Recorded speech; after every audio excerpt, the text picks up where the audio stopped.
kicks off today with the Texas primary and the fight to the top that everyone's watching. Republican incumbent Governor Greg Abbott trying to hold on to his seat. He has Donald Trump's endorsement, and some close Trump allies are backing Abbott's GOP challengers. On the Democratic side, former Congressman Beto O'Rourke is the frontrunner for that party's gubernatorial nomination in his third high-profile race following failed presidential and Senate bids in recent years. CNN's Ed Lavandera is just outside Dallas for us. And Ed, this is the first election in Texas since the more restrictive voting laws went into effect. How might that impact tonight's results?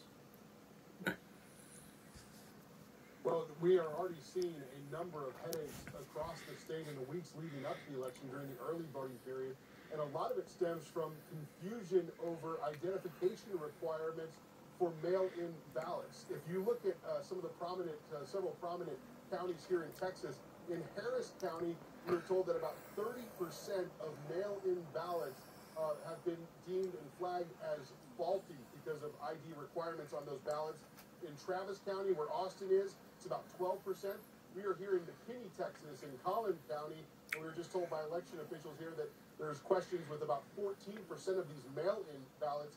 And these are the votes of thousands and thousands of people across the state. And to give you some perspective, during the 2020 election, about 1% of mail-in ballots were deemed as faulty. The League of Women Voters of Texas president described the voting situation here in Texas right now, Jay, as a nightmare.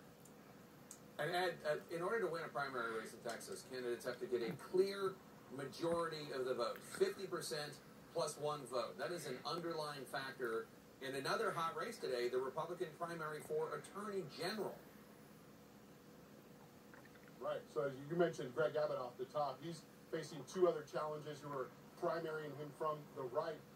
By and large, most people think that he should be able to escape without a runoff. But really a lot of eyes on the Attorney General race here. Ken Paxton, who has been a darling of former President Donald Trump, endorsed by him. He's facing a number of challengers, including a Supreme Court Justice Eva Guzman, Louis Gohmert, the East Texas U.S. Congressman from the Tyler area, and also George P. Bush, the son of former Florida Governor Jeb Bush and the nephew of President George W. Bush. All of those candidates challenging Ken Paxton, who has been mired in controversy for several years here, and he's facing those challengers. And the question is whether or not he will be able to escape this election tonight without having to be forced into a runoff. We'll see how those returns come back later tonight. Jake. All right, Ed Lavandera in McKinney, Texas.